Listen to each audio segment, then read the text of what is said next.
সম্মানিত ভিউয়ার্স, আসসালামু আলাইকুম। আশা করি সবাই ভালো আছেন। তো আপনাদেরকে আমি আজকে বস্তায় আদা চাষের সঠিক ফর্মুলা এবং বস্তায় আদা চাষে কীভাবে কী করলে এবং কী সার দিলে আপনাদের এই বস্তায় প্রচুর পরিমাণে আদা হবে এবং প্রচুর পরিমাণে আদা ধরবে, সেটা আজকে আপনাদের সামনে আলোচনা করবো এবং বস্তায় আদা চাষ সম্পর্কে আপনাদেরকে জানাবো মূলত কীভাবে এই বস্তায় আদা চাষ করা হয়ে থাকে। তো চলুন ভিউয়ার্স, ভিডিওটি শুরু করা যাক। তো এই বস্তায় আদা চাষের জন্য আপনাদেরকে প্রথমেই এই যে বস্তা আছে এরকম পলিব্যাগের, অর্থাৎ সারের যে টিএসপি কিংবা ইউরিয়া কিংবা পটাশ সারের যে বস্তা আছে সেই বস্তাগুলো আগে নিয়ে ভালোভাবে ধুয়ে আপনাদেরকে এরকম মাটি দিয়ে জৈব সার এবং দোআঁশ মাটি দিয়ে আপনাদেরকে মাটি প্রস্তুত করে নিতে হবে।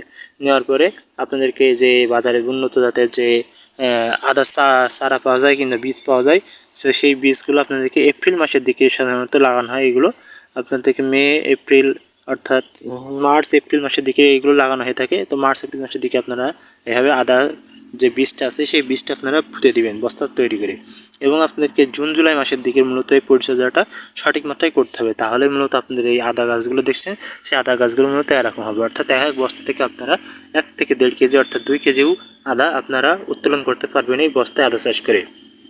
তো বস্তায় আদা চাষের জন্য আপনাদেরকে যে এই যে জৈব সার দিয়ে মাটি তৈরি করার পরে আপনাদের যে বস্তা আছে সেই বস্তাগুলো যে মাটি এই যে জৈব সার দেখতে পাচ্ছেন এগুলো পরবর্তীতে আবার সুন্দরভাবে গুঁড়ো করে দিতে হবে পরবর্তীতে।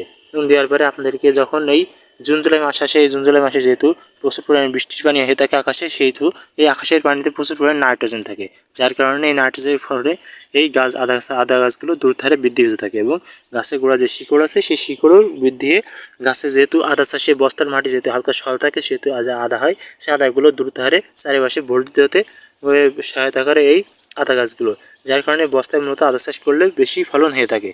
তো আপনাদেরকে এটি একটি ব্যয়বহুল চাষ, তারপরেও আপনারা যদি এইভাবে চাষ করে থাকেন তাহলে কিন্তু আপনারা প্রচুর পরিমাণে আদা ফলাতে পারবেন।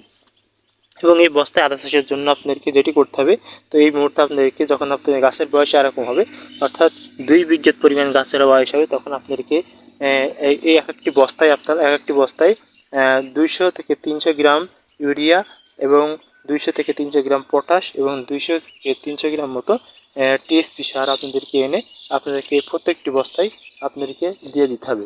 দিলে কী হবে, আপনাদের এই আদা গাছে প্রচুর পরিমাণে আবার বর্ধিত হতে সহায়তা করবে, প্রচুর পরিমাণে বর্ধিত হবে এই আদা গাছগুলো। এবং আদা গাছগুলো বর্ধিত হয়ে তখন আবার এই যে আপনার যে আদা দেখছেন সেই আদা গাছগুলো এরকম একটা বস্তার যে আদা গাছ সে এরকম হয়ে থাকবে। তো আপনারা যারা আদা চাষ করতে পারেন না এবং আদা চাষের সঠিক মাত্রায় বস্তায় আদা চাষ কীভাবে করেন বুঝতে পারছেন না, তারা এইভাবে আদা চাষ করতে পারেন। তো এইভাবে যদি আদা চাষ করেন তাহলে আপনাদের এক বস্তা থেকে 2 কেজি থেকে 3 কেজি আপনারা আদা উত্তোলন করতে পারবেন এবং এই আদা চাষ করে আপনারা প্রচুর পরিমাণে লাভবান হতে পারবেন। তো দেখুন, এটি একটি মিশ্র চাষ পদ্ধতিতে আদা চাষ করা হয়েছে, যেহেতু এই ভুঁইতে ড্রাগন লাগানো হয়েছে পাশে এবং পাশে কলা গাছ, অর্থাৎ একসাথে 3টি ফসল। এবং দেখুন আপনারা ড্রাগন, কলা এবং এই যে আদা, এই 3টি ফসল একসাথে চাষ করা হয়েছে এবং আদাও কিন্তু প্রচুর পরিমাণে ধরেছে। দেখুন প্রচুর পরিমাণে আদা গাছগুলো অনেক সুন্দর হয়েছে, সতেজ হয়েছে। এবং এই সবুজ অভাব হওয়ার মেন কারণ হলো আদা গাছে মূলত নাইট্রোজেনের কারণ, অর্থাৎ নাইট্রোজেন যেহেতু এই সময় প্রচুর পরিমাণে বৃষ্টির পানি হয়ে থাকে, বৃষ্টির পানিতে প্রচুর পরিমাণে নাইট্রোজেন থাকে, সেই নাইট্রোজেনের কারণে মূলত আদা গাছগুলো এরকম বড় বড় হয়েছে। এবং আপনাদের এই আদা গাছে যদি বিভিন্ন ধরনের পোকার আক্রমণ হয়, যেমন লেদা পোকা, তারপরে বিভিন্ন ধরনের যে জাপ পোকা আছে, তার জন্য আপনারা ভার্টিমেক ক্যারাটি নামক কীটনাশক পাওয়া যায়, এই ক্যারাটি এবং ভার্টিমেক নামক কীটনাশকগুলো স্প্রে করে দিবেন। তাহলে কী হবে, আপনাদের এই পোকামাকড়ের আক্রমণের হাত থেকে আপনারা এই আদা গাছগুলোকে রক্ষা করতে পারবেন। এবং আদা চাষের জন্য আপনারা সঠিক মাত্রায় অর্থাৎ দোআঁশ মাটি, অবশ্যই দোআঁশ মাটি আপনাদেরকে নির্বাচন করতে হবে। যদি এঁটেল মাটি নেন তাহলে কিন্তু আপনাদের এই ফলনটা ভালো হবে না, অর্থাৎ এঁটেল মাটি বস্তার মধ্যে আটকে যে এই যে আদা আছে সেই আদাগুলো বর্ধিত হতে পারবে না, যার কারণে মূলত দোআঁশ মাটি এবং জৈব সার গুঁড়ো করে এনে আপনাদেরকে এই মাটি তৈরি করতে হবে এবং পরবর্তীতে যে জৈব সার আছে সেটা